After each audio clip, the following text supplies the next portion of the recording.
I would also like to thank all the great sponsors of the Miami Book Fair, the Green Family Foundation, Ziggy Media, the J.W. Marriott Marquis and Brickell, Nicholas Children's Hospital, the Batchelor Foundation, the Meredith Ann Batsford Foundation, Greater Miami and the Beaches Visitors Bureau, University of Miami South Motors, the Cornelia T. Bailey Foundation, and the Shepherd Broad Foundation. I'd also like to thank the Friends of the Fair. Are the Friends of the Fair here? Yes? No? Ooh, you were Friends of the Fair, but we love them. Even if they're in small numbers today. This is also the 40th anniversary of the Miami Book Fair, so we're really proud and happy about that, and maybe you'll want to make a donation to the Next Decade Fund to ensure that we're able to continue the book fair. Christopher will sign books after this talk, and there will also be Q&A after his remarks. I'd ask you now to please silence your cell phones, if you would, for this conversation. Let me just say a little bit about Christopher. Christopher Paolini is the author of the Inheritance Cycle series, The Fork, the Witch, and the Worm, and the Fractalverse series, Fractal Noise, and To Sleep in the Sea of Stars. He holds a Guinness World Book of Records for youngest author of a best-selling series and resides in Paradise Valley, Montana. Please welcome here Christopher Paolini.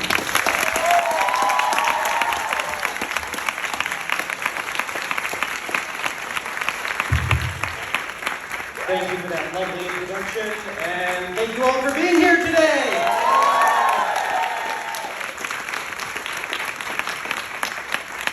I am incredibly excited to be out touring for this book for a couple of reasons. First of all, we actually have a new book. And it's a properly sized one this time.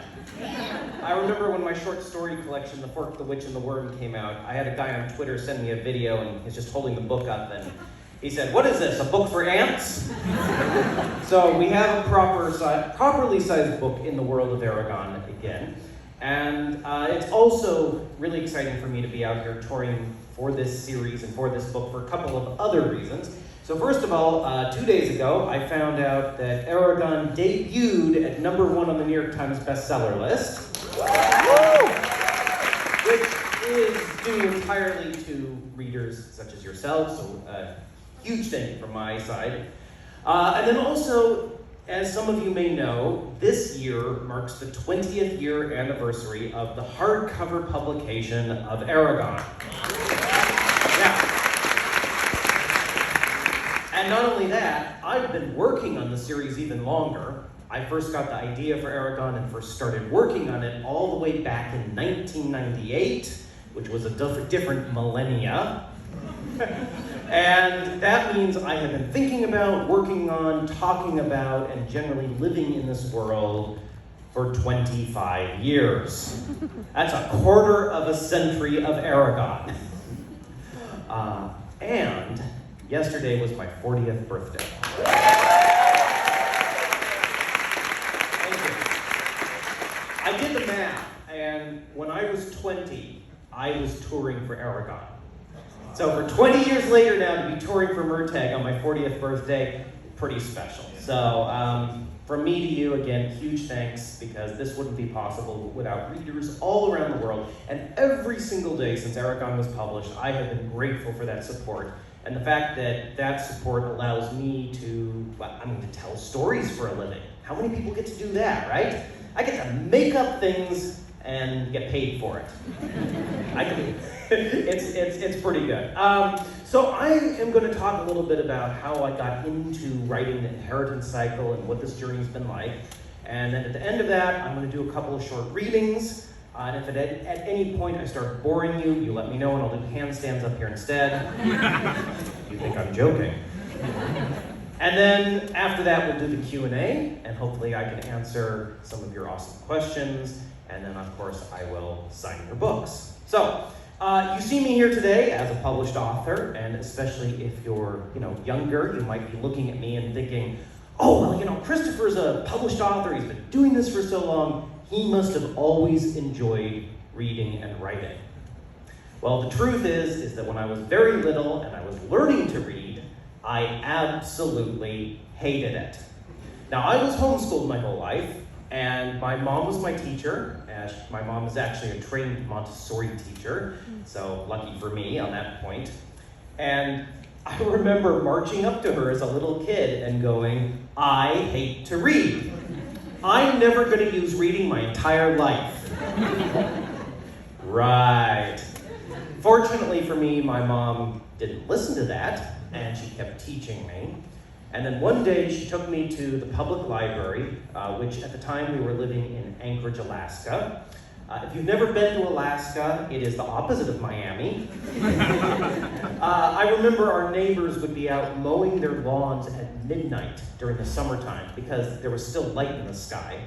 And then during the winter, the sun would pop over the horizon, sort of hover there for a couple of hours, and then just go, nope, and drop back down.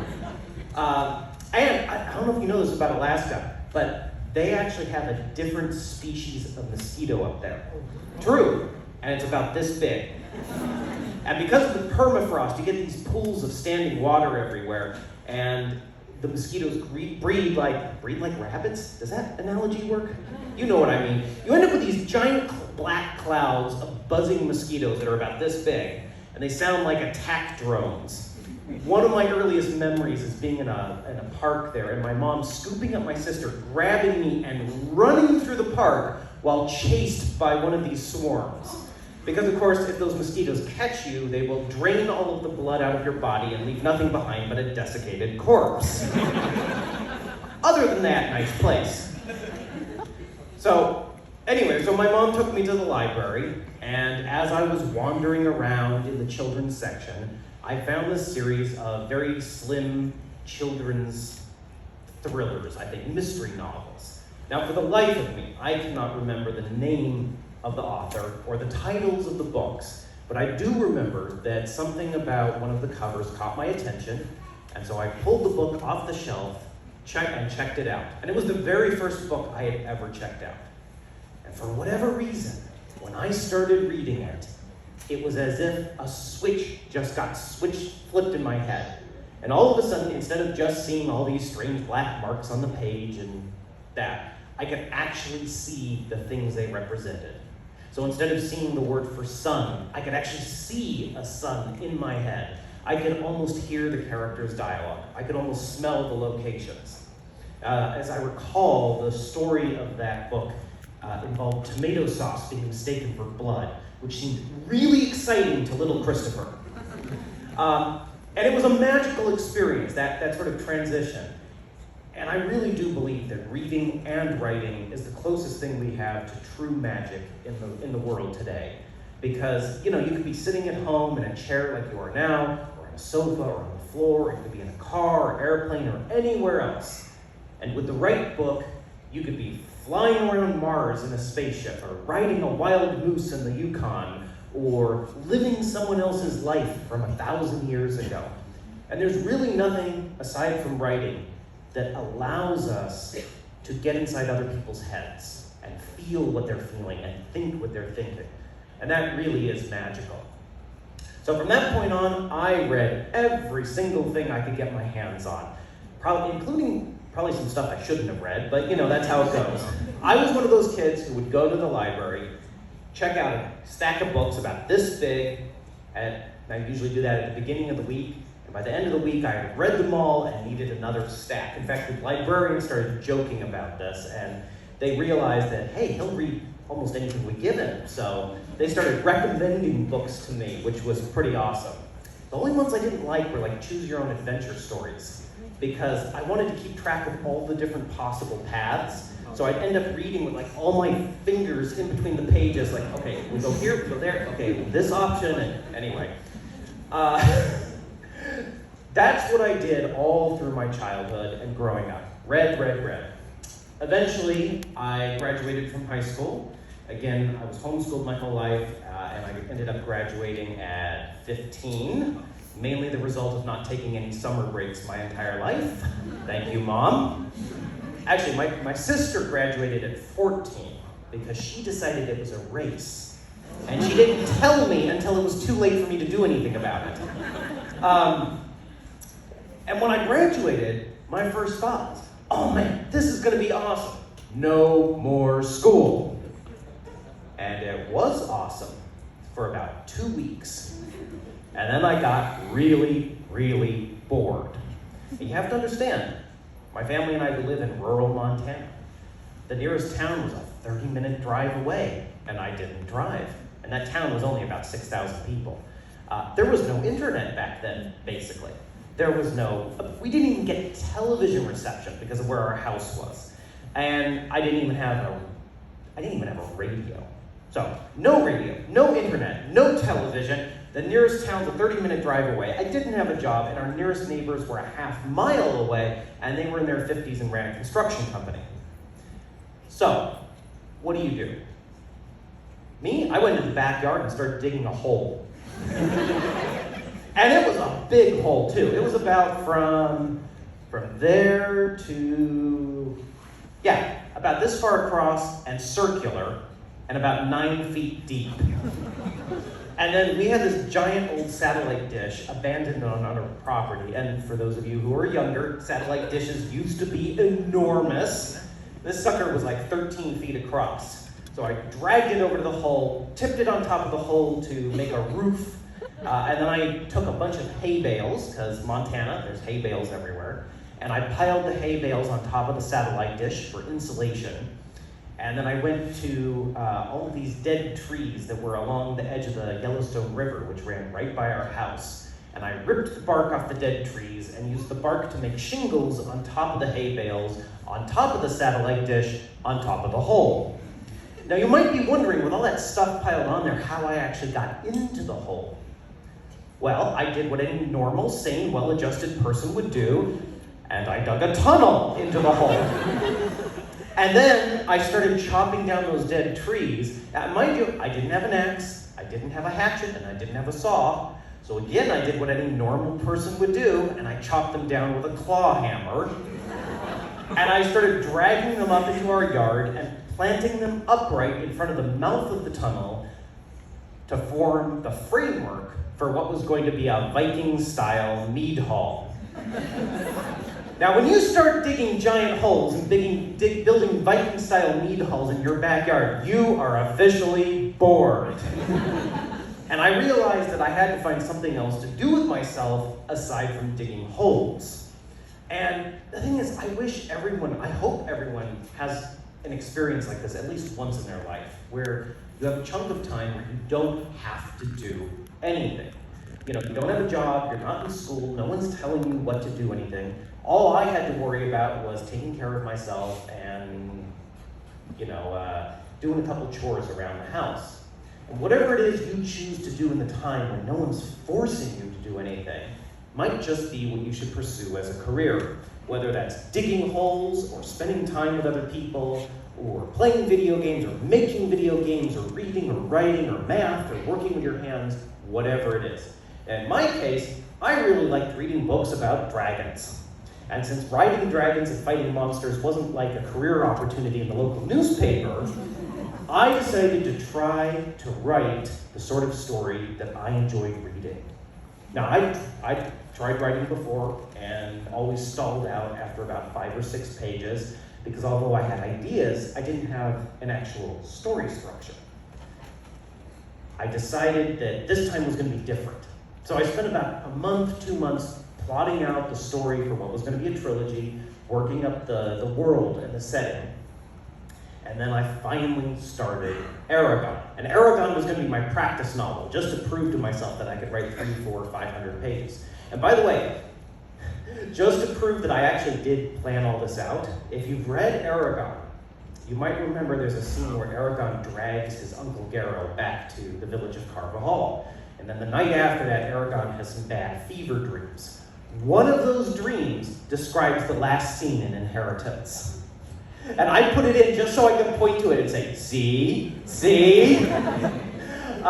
Anyway, once I had that plan, I started working on Aragon, and I wrote the first draft in like this white-hot streak of inspiration. It was so fast and easy, mainly because I had no idea what I was doing. And when I finished, I decided I'd better read my book for the first time. And I was really excited because I was getting to read my own book for the first time. The problem is, by the time I got about 20 pages into it, I realized that it was awful. It was horrible. The general story was there, but the descriptions, the dialogue, all of it needed work. And just to give you an idea of how bad it was, in the very first draft of Aragon, Aragon wasn't named Aragon, Aragon was named Kevin. And if any of you are named Kevin, it's a great name, but I don't think the series would have been half so successful if it had been about the great dragon writer, Kevin. There was also a unicorn in that draft, and, you know, come on, unicorns aren't as good as dragons. We all know that, so I spent a good chunk of the year rewriting the book, fixing it, making it as good as I could, and then I gave it to my parents, and fortunately for me, they liked it, and they said, "We think you have something here." Now, my parents have always been self-employed, and we were always looking for things we could work on together as a family business, and so we decided together this would be one of those things. We spent another chunk of the year editing the book, formatting it, preparing it for publication. But during that time, my parents weren't working on any of the freelance jobs they normally would have been doing to bring them income. So by the time we actually had books in hand, if Aragon had taken another 2 to 3 months to start turning a profit, we were literally going to have to sell our house, move to a city, and get any jobs we could. We bet everything on it. Which makes for a great story now, but when you're living through it and you don't know if it's going to work out, it's stressful. And to be clear, my parents didn't force me into it. It was a joint decision. We all went into it with our eyes open. But because of that financial pressure, I was willing to do things that, were uncomfortable in order to promote the series. Stuff I probably wouldn't have been willing to do otherwise. And that included cold calling schools, librarians, bookstores, and setting up events to talk about the book, kind of like what I'm doing now. I traveled across the whole western half of the United States. At one point, I was doing 2 to 3 one-hour-long presentations every single day for months on end in public schools. And back then, I did all of my events while wearing medieval costume. Black, knee-high lace-up leather boots, billowy black pantaloons, a big black pirate belt, a billowy red swordsman shirt, and a black beret to top it off. Now, the first event I ever did was in our local high school. And they gathered the entire school in the library for my event. And I was 17. I had never been in a public school before in my life. And I walked in dressed like that. And when I came into the library, some guy in the back of the room went, "Hello, Romeo!" As you can see, I don't wear that outfit anymore. Although, since it is the 20th anniversary of Aragon, I decided that a fancy hat was in order. So, thank you.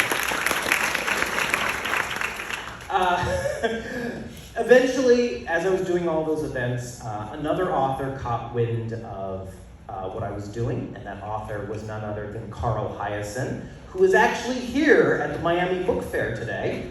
So if you get a chance to see him, you should. But Carl was up in Montana on vacation, fly fishing, and he went to a bookstore and he ended up buying a copy of the self-published edition of Aragon for his then 12-year-old son, Ryan. And Ryan read the book, and he liked the book, and most importantly, he said that he liked the book. And as a result, Carl passed the book off to his editor at Random House.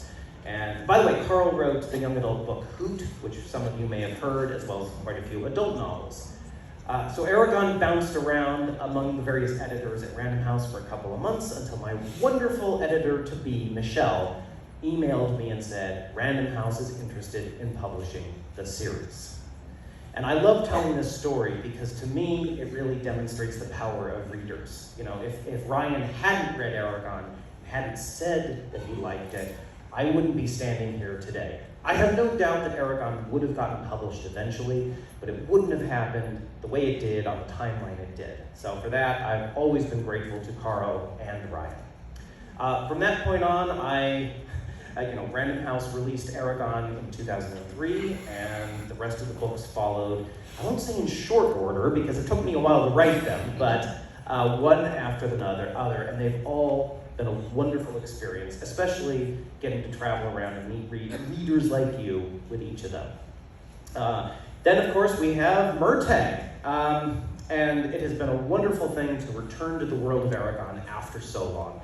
It's really felt like returning home after a long absence. And if you're wondering why I wrote this specific book, I'm going to blame it on one of you. Because back in 2017, someone sent me a tweet. Are we still saying that? Tweet? Yeah? Okay. Someone sent me someone sent me an X? That doesn't work, does it? Someone sent me a tweet, and it was really late at night, and they said, "Hey Christopher, what are MURTAGH and Thorn doing after the events of the Inheritance Cycle? What are they up to?" And I was a little loopy because it was late, and I said, paraphrasing, "Oh, well, MURTAGH just enchanted a fork and called it Mr. Stabby and killed a bunch of guys with it. And Thorn's pretty upset with him." And the horrible thing is, I couldn't stop thinking about that. And that formed the basis for the short story, The Fork, in The Fork, the Witch, and the Worm. And when that book was coming out, when it was getting released, I was actually in New York City for the release, and I had dinner with my editor, and I told her, I said, Michelle, I think I can get a whole book out of this. And she was like, "Do it, write it." So I did, and the fact that it exists, I'm going to blame on one of you. So thank you. Now, I promised you some short readings, and I do mean short. However, you might notice I don't have any books up here. So I'm going to depend upon the kindness of strangers. So who has a copy of Aragon that I can borrow? Thank you. Wow, her section's more beat up than mine. Love to look at this one. All right, you will get it back. So I'm going to read you the very first line of the very first chapter of the very first book of the Inheritance Cycle. "Wind howled through the night, carrying a scent that would change the world." Woo! All right, who's got Elvis? You got to get it to me.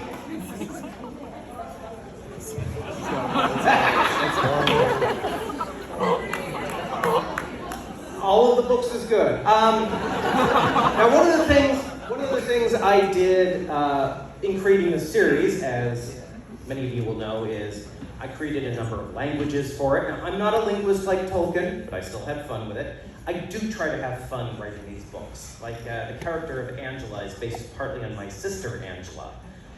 And fortunately for me, she has a good sense of humor about it, or I wouldn't be standing here. So one of the, like I said, so I worked on these various languages, and the main one is, of course, the ancient language, which is the language of the elves, the language of magic and power. And I based it partly off Old Norse, which I thought gave it a nice sound and feel. So I'm going to read for you the Elvish blessing that appears in this book to give you an idea of what it actually sounds like. Now, I have to apologize because I have an absolutely horrendous Elvish accent. And that's because in the ancient language, you are supposed to roll your R's on the tip of your tongue the way you would in Spanish or Italian. And I can't do that. In fact, the only way I can roll my R's is by wiggling my uvula. That's the thing in the back of your throat. So I'm going to wiggle my uvula at you guys. And I hope you like it, too. Atrasterni onothelduin, ranelifa unincarta oner, undueverinia onovarda. Oh, what am I doing closing the book? The other big language I created, of course, is the dwarf language. And I really like this one. Unlike the ancient language, I created it pretty much from scratch. And it really is my favorite, because it's just this meaty language you can sink your teeth into. So I have a chunk of dwarvish here. This is an angry dwarf complaining about Aragon and Saphira being in the dwarf mountains. I mean, the mountains aren't dwarf, they're actually very large. You know what I mean. And the thing is unlike the ancient language, I actually have an excellent dwarvish accent. And that's because in the dwarf language, you are supposed to roll your R's by wiggling your uvula. So, let the wiggling commence. Forn Rathkarach, Forn Jürgen Karmiter, Nos Eta Goth Bastarnog, Durin Sessi Rakkithen, Joch is Worth as Barzuligur, Durgrimst as Schweldenrock Anwen, Mo Torak Jürgenfriend. Thank you.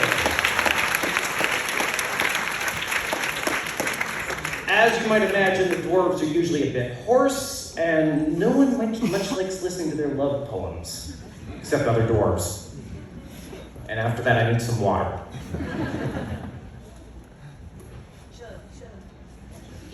Chug, chug, chug. All right, there we go.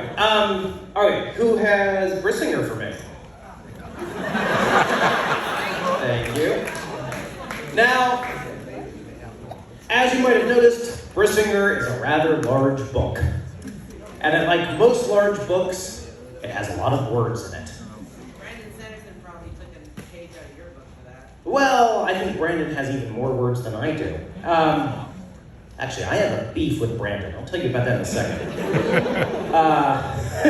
So out of all the many words that make up this book, I can't talk. I have been in I was in Seattle like 2 days ago, and then Kansas City, and then Springfield, and now here, and my brain is ceasing function. Okay, with all the many words in this book, they make up a lot of sentences. Some are better than others. There's one about a bombulating bumblebee that I probably should have cut. But out of the many sentences that make up this book, there's one in particular that is my absolute favorite. And it is my favorite because, well, to be modest, I just think it's really well written. I think it has a lot of literary merit. In fact, when I wrote this sentence, I felt like I leveled up as an author. So do you want to hear my absolute favorite sentence from Brissinger? Yeah? Okay, here it goes. Die, puny human!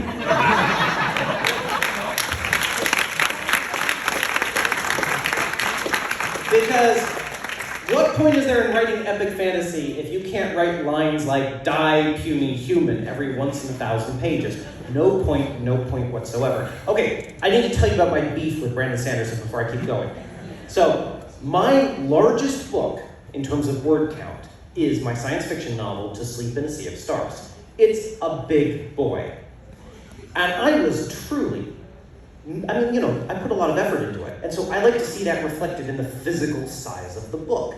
I was expecting this massive, chunky tome that was going to be over 1,000 pages. And then I got the first hardcover copy from my publisher, Tor. And it's a rather slim volume. And I go, what happened? And I open it up, and the pages are very thin, and the font is small.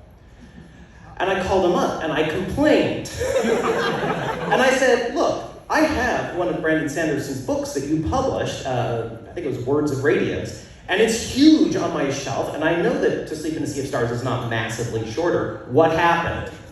And they said, well, Brandon just writes books that are so big, our bookbinder couldn't handle the thickness of the spines anymore. So we had to swap to thinner paper and smaller font size, and we do that for all our large books now. And so actually, modern printings now of like Words of Radiance and other books in the Stormlight Archive by Brandon Sanderson are smaller than they used to be. So I did not get my big, fat, thick, 1,000-page book because of Brandon. And I've complained to him about this, by the way, so he's aware of my beef. Anyway, all right, I need a copy of Inheritance. Thank you. One of these days it's going to turn into a battle royale. I'm going to, assuming I can find the right page here. Believe it or not, there was a time when I could open Aragon to pretty much any spot in the story at will. I could get within 1 or 2 pages of any spot in the story, just opening it blindly. But those days are long past. So, I am going to read you the very first line of the very first chapter of the very last book of the Inheritance Cycle. The dragon Saphira roared, and the soldiers before her quailed. Thank you. Mind you, every time I read that, I think the soldiers are turning into quails, but that's me. I think we will skip the fork, the witch, and the worm. A lot of people did. I kid. But I do need a copy of MURTAGH now.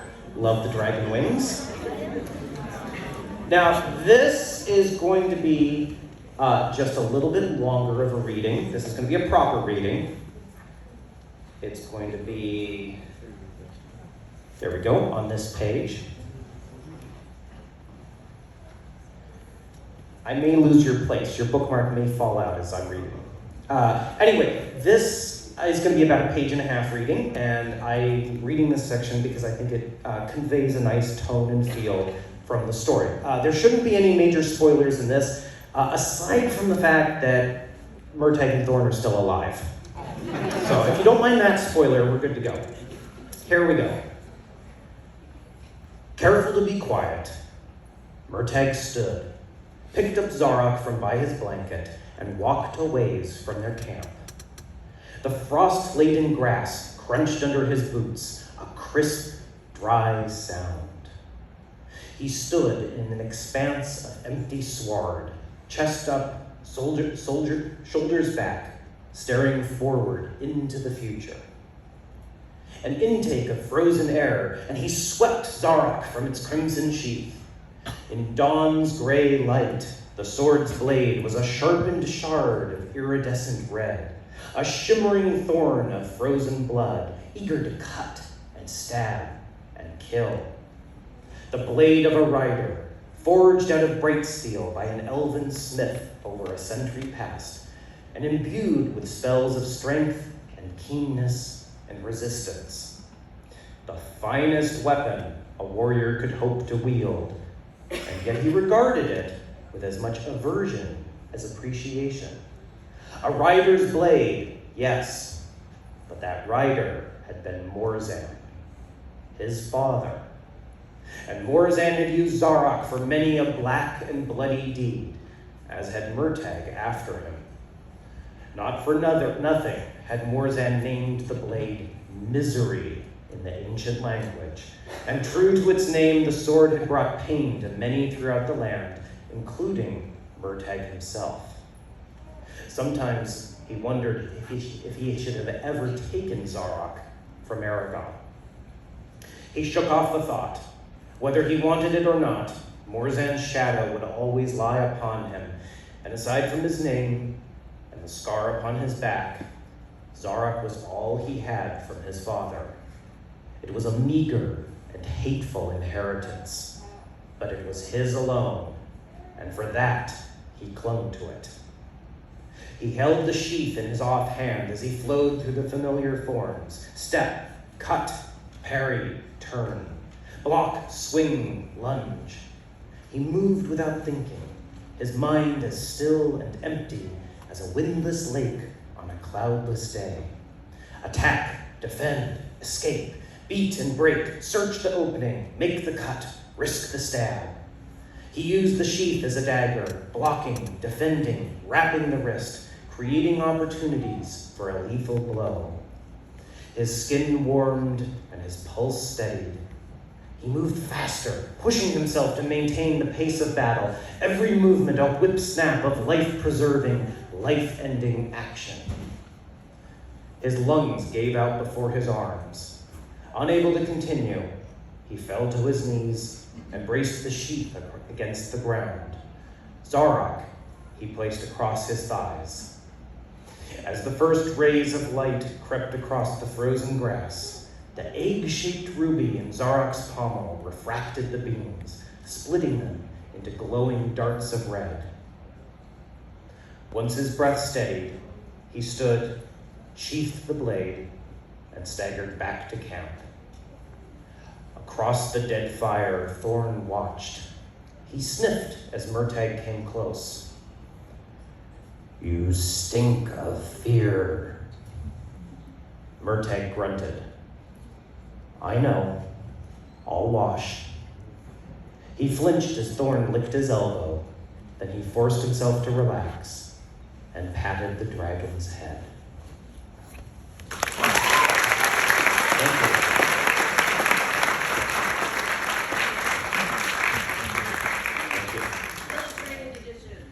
Illustrated edition. Yes, there is an illustrated edition of Aragon that just came out for the 20th anniversary. If you've not had a chance to see it, there it is. It is surprisingly heavy and filled with over 50 full-color drawings and paintings by the awesome artist Siddharth Chaturvedi. I'm very happy with it, and I think if you're a fan of this series, you might enjoy it as well. Now, let me see what time it is. It is, yes, I've been up here yammering away for a while, but I would love to answer some of your questions. If not, go back to the handstands. So, yes? Is there any update on the possible So the question is there any update on a possible television show? For those of you who don't know, Aragon is currently being developed as a big budget television show over at Disney+. Yes. Which is very exciting considering that the book has never been adapted before. And I am attached as both executive producer and co-writer of the show. So, to be clear, I cannot guarantee quality, but I'm going to kill myself trying. So, I think we'll be able to make this work. Another question. Yes, nice sword.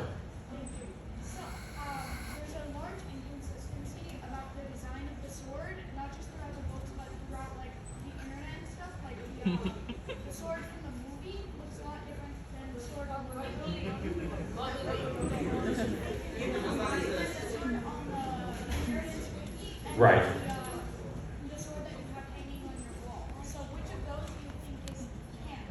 So the question is, there are many different designs for Zarok and Brising, the swords in the book, that are floating around on the internet, and which one is canon? All of the drawings should be considered suspect.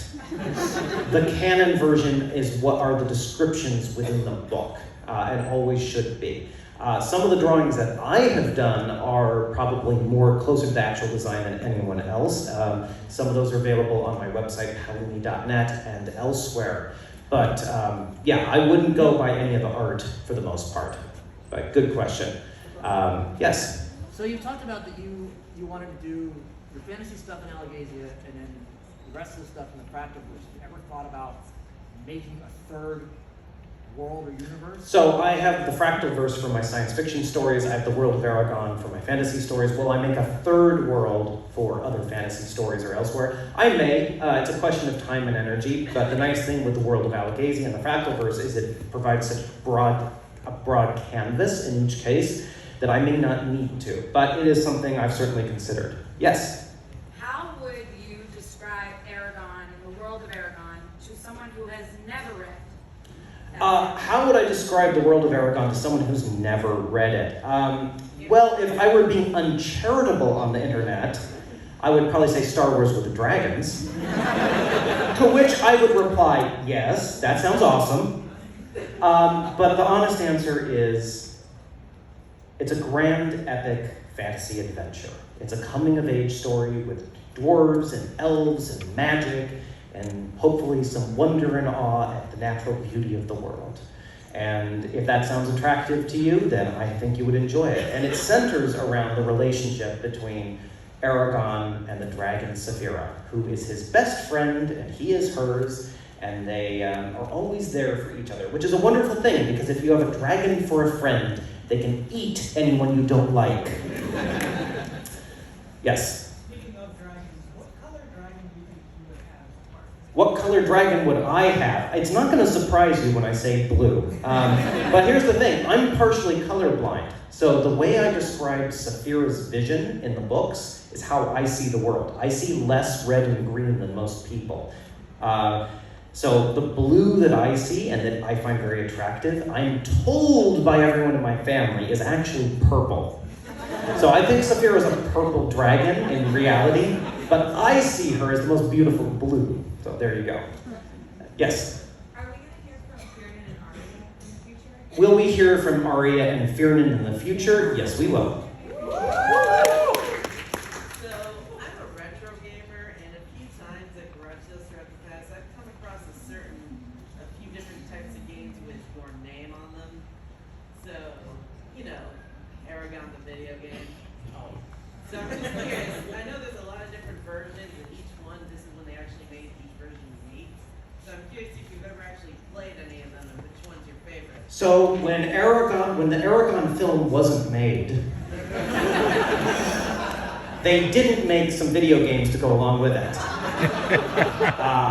There was a Xbox 360 version, there was a Nintendo DS, there were a couple others. I have played the Xbox 360 version and gotten every single achievement because I felt that, you know, as master of my own universe, I ought to be good at that game. However, in terms of like how strange of an event it is in one's life, it was so incredibly surreal to be controlling a computer-generated video game version of an actor playing a character that I wrote when 15, and hearing that character running around shouting, "Brisinger!" Very surreal. But yes, I have played that. Are we running out of time? We're running out of time. They're gonna kick us out. We'll do one more, yes? Is there an afterlife of the series in which Dragon and Ryder are reunited after that? Is there an afterlife in the series? No comment. No comment. So before we wrap this up, I'm happy to answer any more questions in the signing line. Thank you again for coming here and reading the books. Thank you. Please do visit my website, Paolini.net, for more information and news, and fractalverse.net for the sci-fi. And as Aragon himself would say, Sioner Sverdar Sitya Havas. May your swords stay sharp. Thank you.